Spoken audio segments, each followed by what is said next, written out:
भाभी, मैं कॉलेज जा रहा हूँ। आज एक एक्स्ट्रा क्लास है तो आने में देरी हो सकती है।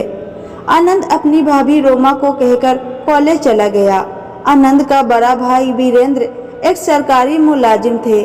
वीरेंद्र के पिता अध्यापक थे और माँ एक सुगढ़ गृहिणी। पिता की सीमित आय में उनकी माँ ने अपने दोनों बेटे की परवरिश बहुत अच्छे से की और सास ससुर की सेवा भी की। नाते रिश्तेदारों के आवभगत में उन्होंने कभी कोई कमी नहीं की और अपने बच्चों को भी विरासत में यही संस्कार दिए। ग्रेजुएट होते ही वीरेंद्र को शहर में एक सरकारी नौकरी मिल गई। उन दिनों सरकारी नौकरी मिलना बहुत बड़ी बात मानी जाती थी, इसलिए बेटे को नौकरी मिलने की खुशी में वीरेंद्र के पिता ने अपने स्कूल में मिठाई बांटी थी। साल बीतते बीतते उन्होंने अपने एक परिचित की बेटी के साथ वीरेंद्र का विवाह कर दिए और अब वे चाहते थे कि उनका बेटा आनंद भी अपने भाई की तरह पढ़ लिख कर अफसर बन जाए। रोमा बहुत ही सुलझी और समझदार लड़की थी। पहली संतान पुत्री होने पर उसने अपने पति से कहा कि यही हमारे भविष्य है, अब और नहीं। अपनी सास से अक्सर कहती थी कि आनंद को हमारे पास आने दीजिए, उसकी पढ़ाई अच्छी हो जाएगी। तब उसके ससुर हंसकर कहते कि आनंद को भी ले जाओगे बहू, तो हम बुढ़ा बूढ़ी अकेले क्या करेंगे। तब वह भी हंसकर कहती आप दोनों भी चलिए। फिर बात आई गई हो जाती। समय की अपनी गति होती है, हम सोचते कुछ है और नियति कुछ और ही होती है। एक दिन वीरेंद्र के पिता स्कूल से वापस आए तो पत्नी से बोले कि सर में हल्का दर्द है, थोड़ी देर आराम कर लेता हूँ, और ऐसे सोए कि फिर कभी नहीं उठे। पति का बिछो पत्नी सह न सकी, बीमार रहने लगी और एक दिन उन्होंने भी अपनी आंखें हमेशा के लिए मूंद ली। आनंद बोर्ड के परीक्षा दे रहा था। माता पिता की आकस्मिक मृत्यु ने उसे आहत कर दिया था। रोमा उसे समझाती थी। उस वक्त उसने आनंद की माँ की जिम्मेदारी निभाई। कुछ दिन ससुराल में ही रहकर अपने बेटे समान देवर की पढ़ाई पूरी करवाई और फिर उसे अपने साथ ले गई। इंटर की पढ़ाई करते हुए आनंद ने एक दिन अपने भाई से वकील बनने की इच्छा व्यक्त की तो वीरेंद्र ने तुरंत हामी भर दी। आनंद पढ़ने में होशियार था और मेहनती भी। उसने इंटर की परीक्षा के साथ साथ लॉ परीक्षा एडमिशन टेस्ट की भी तैयारी कर ली और पहली बार में ही उसने क्लियर भी कर लिया। शहर के अच्छे कॉलेज लॉ कॉलेज में उसका एडमिशन हो गया। परीक्षा नजदीक आ रहा था, इसलिए उसने अपनी भाभी से कहा कि देर हो सकती है, आप चिंता नहीं कीजिएगा। इधर आनंद लॉ की पढ़ाई कर रहा था, उधर उसकी भतीजी वेदिका 12वीं की परीक्षा की तैयारी कर रही थी।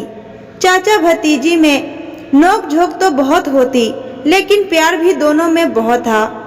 आनंद जिनके अंडर में इंटर्नशिप कर रहा था, उनकी बेटी थी कायरा, उसकी जूनियर थी। साथ मिलते रहने से दोनों में दोस्ती हो गई थी और दोस्ती कब प्यार में बदल गई उन्हें पता ही नहीं चला। कायरा के पिता आनंद से काफी प्रभावित थे, इसलिए आनंद को डिग्री मिलते ही उन्होंने उसे अपना असिस्टेंट बना लिया। आनंद की तरक्की की खबर जब रिश्तेदारों तक पहुंची तब सबने यही कहा कि भाई हो तो वीरेंद्र जैसा, जिसने पिता की जिम्मेदारी निभाई और भाई को वकील बना दिया। आनंद जब पहला केस जीता तब वीरेंद्र और रोमा बहुत खुश हुए। वह अब आनंद का विवाह कर देना चाहते थे कि एक दिन कायरा के पिता ने आकर वीरेंद्र से अपनी बेटी के लिए आनंद का हाथ मांग लिया और कायरा की पढ़ाई पूरी होते ही दोनों का विवाह हो गया। आनंद और कायरा की अपनी अलग गृहस्थी थी, लेकिन दोनों अपनी व्यस्त दिनचर्या में अपने भाई भाभी के लिए समय जरूर निकाल लेते थे। वेदिका भी 12वीं फाइनल में थी। वीरेंद्र चाहते थे कि रिटायर्ड होने से पहले ही बेटी का कन्यादान कर दे। उन्होंने लड़का देखना शुरू कर दिया। एक जगह बात पक्की भी कर ली और सोचा कि अगले महीने वेदिका के इम्तिहान खत्म होते ही उसके हाथ पीले कर देंगे कि एक दिन अचानक रोमा के सर में दर्द उठा। उसने सोचा एक दिन में ठीक हो जाएगा, परंतु दर्द बढ़ता गया और तब डॉक्टर ने बताया कि उसके सर में ट्यूमर है जिसको तुरंत निकालना जरूरी है। आन फान में वीरेंद्र पत्नी को लेकर लखनऊ गए। ऑपरेशन सफल रहा और रोमा सही सलामत अपने घर आ गई। अब बेटी की शादी सर पर थी, मगर वीरेंद्र के लिए समस्या थी कि बेटी की शादी के लिए जो पूंजी जमा की थी वह तो पत्नी के इलाज में खर्च हो गए और अब वह बारातियों का स्वागत, लेन देन इत्यादि के लिए पैसे इंतजाम कैसे करेंगे। इसलिए आनंद जब भी हालचाल पूछने के लिए अपने भाई को फोन करते तो वीरेंद्र हाँ हूँ में उत्तर देकर फोन रख देते। रोमा भी ऐसा ही करती। भाई के इस उदासीन रवैये से आनंद इतना तो समझ गया कि उसके भैया भाभी को कोई परेशानी है, पर क्या वह समझ नहीं पा रहा था। एक दिन जब वह भाई से मिलने गया तब भी वीरेंद्र और रोमा ने अपनी परेशानी उसके सामने जाहिर नहीं की। रात को जब वह कमरे में बैठा एक केस की तैयारी कर रहा था तब उसे भैया भाभी की बातें सुनाई दी।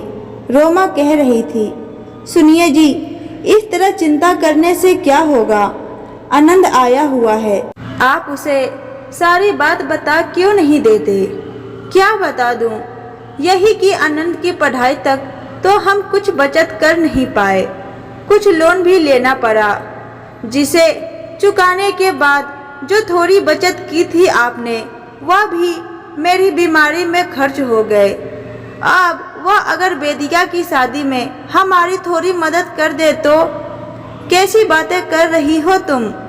छोटे भाई से इस तरह की बातें करते मेरी जीभ न जल जाएगी?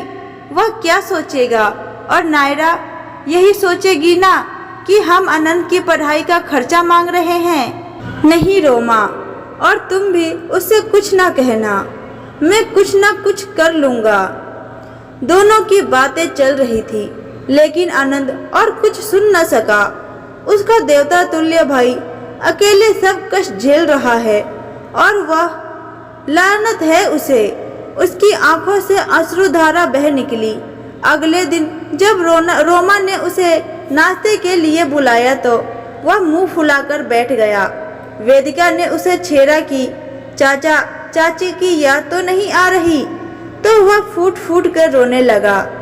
भाभी से बोला कि आपने मुझे पराया कर दिया, भैया अकेले सब दुख सह रहे हैं, मुझे कुछ नहीं बताया। क्या वेदिका मेरी कुछ नहीं? देवर का स्नेह देखकर रोमा भावुक हो गई। बोली, तुमसे अपना भला कौन है? हमारा आनंद। लेकिन अब कोई लेकिन वेकी नहीं भाभी, आपकी और भैया की जिम्मेदारी पूरी हो गई, आगे की मेरी। आनंद ने कहा तो रोमा बोली, एक बार कायरा से तो पूछ लिया ना भाभी। हंसते हुए कायरा आई और रोमा के पैर छूते हुए बोली कि आनंद ने मुझे कल रात ही सब बात बता दिया था।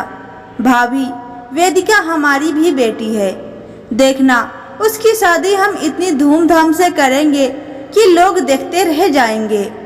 आपको तो सिर्फ उसका कन्यादान करना है। रोमा की आंखें खुशी से छलक गई। भाई का प्यार देखकर वीरेंद्र भी अभिभूत हो गया। पत्नी से बोला, देखा रोमा, मैं ना कहता था। आप कब कहते थे? रोमा के इतना कहते ही पूरा घर ठहाके से गूंज उठा। आनंद और कायरा ने वेदिका के विवाह में कोई कमी नहीं छोड़ी। विवाह की साज सजावट देखकर तो मेहमान भी दांतों तले उंगलियां चबा ली थी। रिश्तेदार भी आनंद के लिए बोल उठे कि भाई हो तो ऐसा, जिसने बड़े भाई की जिम्मेदारी अपने कंधे पर ले ली और भतीजी को अपनी बेटी की तरह अपने घर से विदा किया। नमस्ते दोस्तों, उम्मीद है आज की कहानी आपको पसंद आई होगी। वीडियो अच्छी लगे तो वीडियो को लाइक करें, चैनल पे नए हैं तो चैनल को सब्सक्राइब करें और कमेंट बॉक्स में अपनी राय बताएं। धन्यवाद।